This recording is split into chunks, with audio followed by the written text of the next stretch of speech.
যমুনা নদীর নাম আমরা কম বেশি সবাই শুনেছি। এখানেই কেটেছে আমার শৈশব।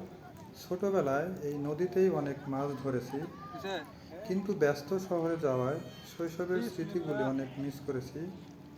তাই তো গ্রামে নদীর পাড়ে এসেই শৈশবের মাছ ধরায় ফিরে গেলাম। কি যে এক আনন্দের সময় ছিল সেইটা, বলে বোঝাইতে পারবো না। আনন্দের ছিল সেই শৈশব।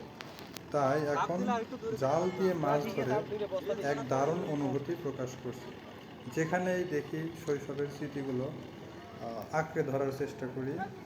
গ্রামে এসেই সেই শৈশবগুলো ফিরে পেতে চাই। এটাই হচ্ছে একটা মাতৃত্বের টান বা গ্রামের প্রতি ভালোবাসা। নদীতে যখন জাল মারলাম, তখন আস্তে আস্তে যখন নদী থেকে জাল উঠালাম, তখন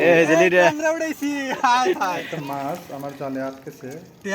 মাছটা হচ্ছে ল্যাটা মাছ।